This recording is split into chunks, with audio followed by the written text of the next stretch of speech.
to take photos, to shoot photos after the massacres in Prekaz. After the Serbs and killed... after Adem Jasharin, all of his family was killed. Yeah. And that is the photo. Edhe I lus natyrisht shikuesin padyshim që natyrisht I lus të rinjt gjitha ata të mos e shohin këtë fotografi,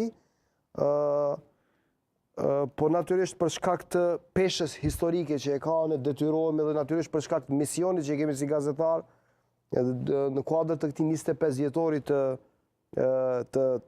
çlirimit të Kosovës, natyrisht jemi duke bërë këtë përmbledhje të dokumentacionit dhe të dëshmive. Yeah, you may continue about the photo.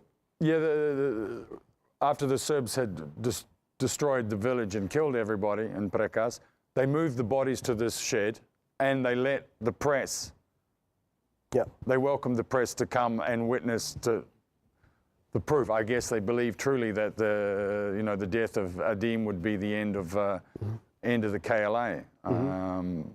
And you saw him?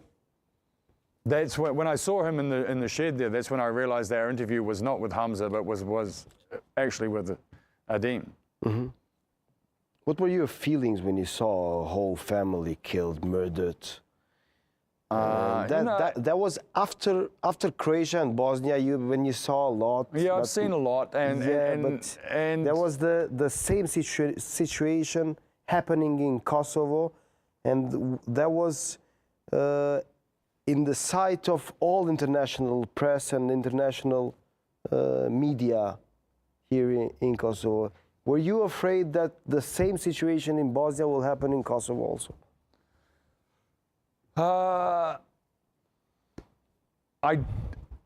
I knew there was going to be a war. I wasn't sure exactly how it was going to play out. You know, the strength of the Yugoslav army against a guerrilla force that was lightly armed. I mean, the KLA at that point didn't have any artillery. The most they had was basically they didn't have nothing. They didn't have anything, you know. Kalashnikovs and a couple of RPGs here and there. Yeah. And if you're going to go up against tanks and artillery, you need a bit more than that. But it very quickly established itself as a guerrilla-style warfare, hit and run, which of course was the best tactics for the KLA. That was something they could win. In a face-off battle, one-on-one, with front lines, they wouldn't win against tanks and artillery. So this was the best tactics for them. Yeah. Where were the photos exposed in that time? The photos of Jasharajve massacres, on which media, international media, and what were the reaction if we can go back in that time? Well, my work at that time, that was exclusively for the New York Times, but also it was available afterwards through an agency that I was working with. So some of it went to other publications after the New York Times was done with it, you know, 24 hours. What was the reactions? You know, I don't know what they were talking about in New York. I was busy working on the next day and the next story. Once the picture left my computer and was satellite fed to New York, that was the end of my job concerning that picture. What happened to it after that, I have no control over, and I was busy working on the next one. So I really don't know, but you know, it certainly picked up speed, the story in general.